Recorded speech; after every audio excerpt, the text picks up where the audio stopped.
Welcome friends. Today we are going to learn measuring instruments. Basically here we are going to learn introduction to the measuring instruments, means what are the different types of measuring instruments that we are going to learn in this video. Let us start.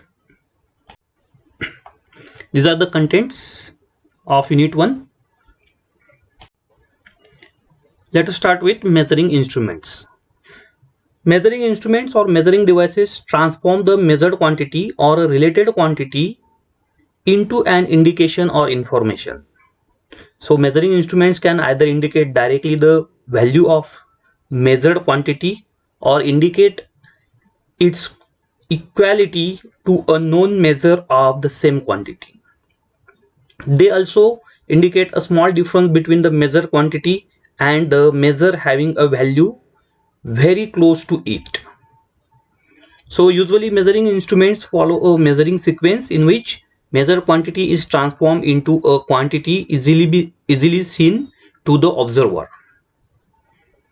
So these measuring instruments, they are classified according to the different functions.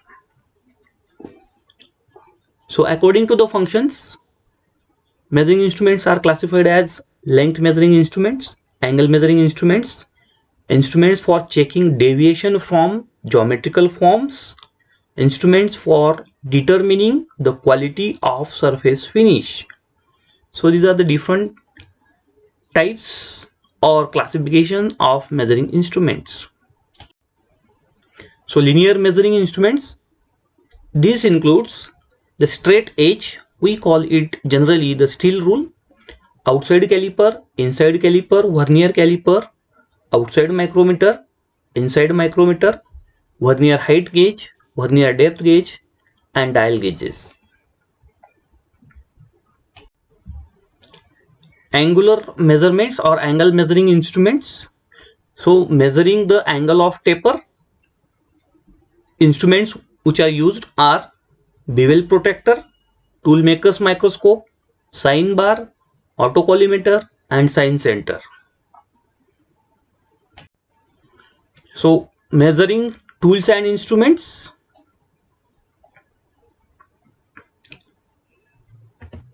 Measuring tools and instruments, this includes, see here, direct measurement instrument or direct contact type measuring instruments, indirect or non-contact type measuring instruments or measurements. So direct measurement instruments include micrometer or caliper.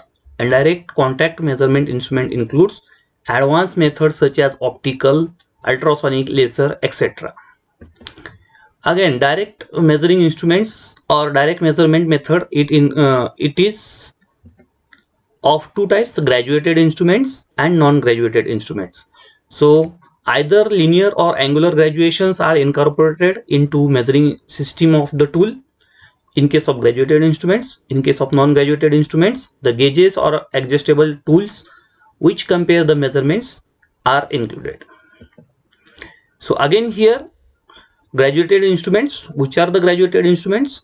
Rules, Vernier calipers, Vernier gauges, micrometers, protractors, dial indicators. Whereas in case of non-graduated instruments, it includes calipers, gauges and gauge blocks, sine bar, and special purpose tools.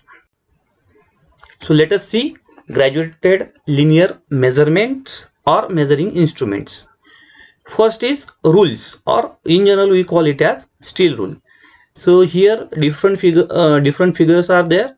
Imperial steel rule with various lengths having graduation on each side I have shown here.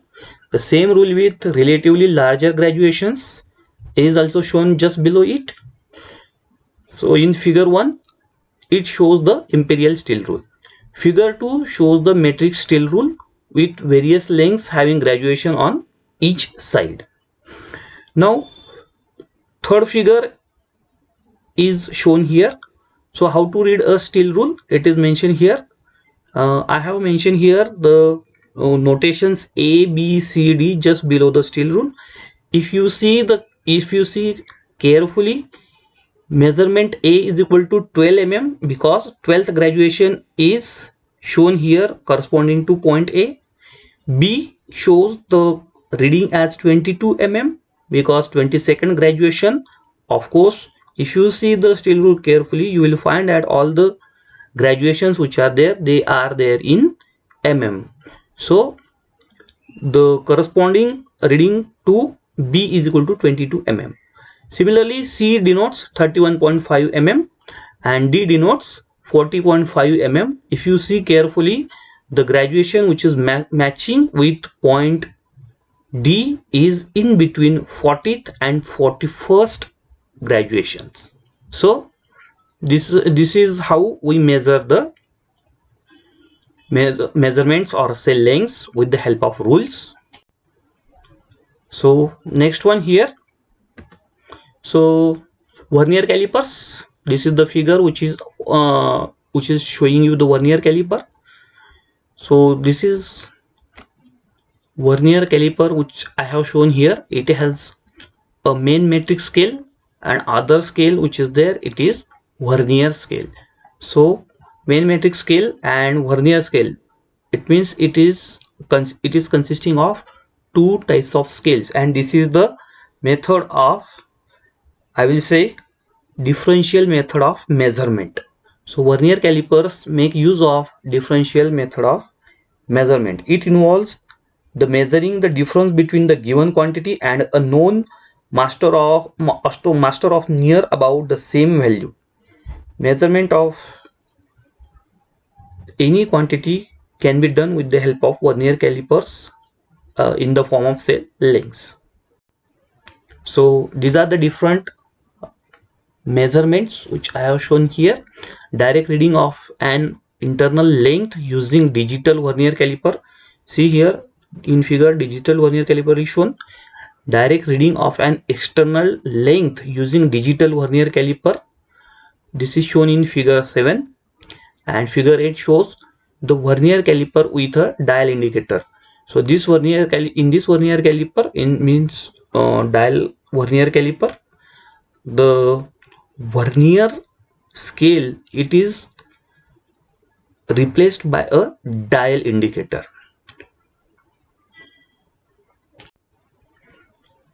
So next one is Vernier height gauges.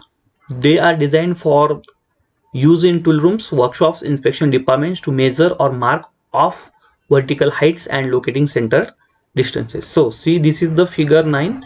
It shows the standard height gauge, dial height gauge. Of course, this is also a height gauge, but it is equipped with dial. And this is digital height gauge, which gives you direct digital readout. Now next is Vernier depth gauges. Vernier depth gauges, these are designed for use in tool rooms, workshop, inspection departments to measure depths of holes, slots, recesses, and different such elements. See, this is the figure. This figure shows standard depth gauge, dial depth gauge, and this is what is the digital depth gauge. So it is available in different forms also. Next is graduated linear measurements with the help of outside micrometer. Micrometer we have seen right from our 5th standard or 7th standard. So micrometer, it consists of anvil face, spindle face, spindle, lock nut, sleeve, thimble, ratchet, as shown in the figure 11. So these are the different outside micrometers for different purposes. See, so this is the dial indicating micrometer, V anvil micrometers, then direct reading micrometer, and screw thread micrometer for measuring the pitch diameter of screw threads. So different uses and different types of outside micrometers are shown here. Then graduated linear measurements. Here we are going to see the inside micrometers. So inside micrometers are specially or basically intended for measuring the internal features such as diameter of certain components. So Figure 12 shows standard inside micrometers as well as digital inside micrometers also. Standard calipers. Now, standard calipers, this come under the category of non-graduated linear measurements. So standard calipers have fine adjustment screw. See here, caliper for inside measurement. Second, figure 12 shows caliper for outside measurement and caliper used as a divider. Accuracy obtained with these tools depend mostly on the inherent skill of users. Standard calipers have a fine adjustment screw and a quick adjusting spring nut. The measurements are carefully transferred to a graduated measuring tool where we can directly get the reading. Then next part in non-graduated linear measurements is special purpose gauges. So tap and drill gauges.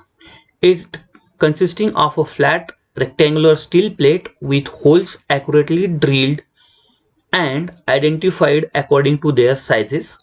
So tap and drill gauges, they are generally used for finding out the proper sizes of the taps as well as drills as well as say holes. Then screw pitch gauges. It consists of a metal case containing many separate leaves. Each leaf has teeth corresponding to a definite pitch. By matching the teeth with the thread on the workpiece, the correct pitch can be read directly from the leaf because leaf contains the value corresponding to that screw pitch. Then radius gauges. Radius gauges, these are available as individual leaves and each leaf is marked with its radius. So they are designed to check both convex as well as concave radii. So this is non-graduated. Next non-graduated linear measuring instrument, that is rectangular gauge blocks, we also called as slip gauges. So these slip gauges are shown here. Generally a box contains all these slip gauges, so that box is called as slip gauge box. Slip gauges are also known as Johansson gauges. They are rectangular steel blocks of 30 mm by 10 mm size. To resist from wear, these are first hardened, followed by careful stabilization to make slip gauges independent of any variation in shape or size. A great care must be taken of slip gauges in order to avoid its wear and tear and corrosion from the environment. Slip gauges are generally used for as a reference standards for transferring the dimensions of unit of length from the primary standard to the gauge blocks of lower accuracy and for verification and graduation of measuring apparatus. They are also used for setting the comparator to a specific dimension, checking the accuracy of a measuring instrument and other such features.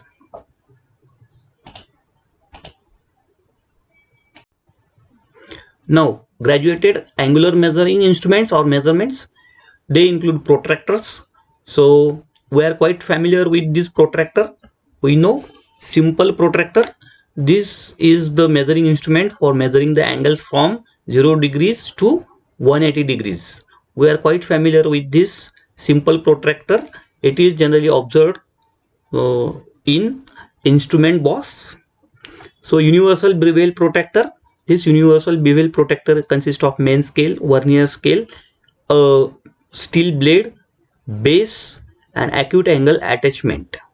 So by making use of universal bevel protractor, we can measure the angle with more accuracy. So here in figure A and B, measurement of acute as well as obtuse angles are shown by making use of universal bevel protractor. So how to read an angle on a bevel protractor? So main division is equal to 1 degree, that is equal to 60 minutes, and vernier division is equal to 1/12 of main division, that is equal to generally 5 minutes. So highest figure in this picture is shown as 50, that is main division. So 50 degrees is the first reading. Matching figure, we have to see it, the matching figure or matching line there on vernier division, that is equal to fourth division is matching. So fourth division means 4 multiplied by vernier division is equal, least vernier division is equal to of 5 minutes, so 20 minutes. So total final reading is equal to 50 degrees and 20 minutes. So in this way we can make we can use the universal bevel protractor 2 or bevel protractor to measure an angle or to read an angle. Then non-graduated angular measuring instruments, it includes sine bar and sine center. So here I have shown a diagram of sine bar. Sine bar generally make use of the trigonometric sine principle in it. So sine of an angle gives us the reading which is desirable to find out. So here in this figure I have shown theta angle, where we want to measure angle theta. So by making use of sine trigonometric function, we can find out the angle theta as shown in the figure. Limitations of sine bar: the maximum angle which can be measured with the help of sine bar is 45 degrees. Sine center is the extension of sine bar which is provided with the conical centers on it, so that any tapered angle, a tapered component can be measured, or angle of a tapered component can be measured with the help of this instrument. It is called sine center. So sine center can measure the angle up to 60 degree. So these are the non-graduated angular measuring instruments. So these are few references which I have mentioned here. You can use these references for further reading. So thank you.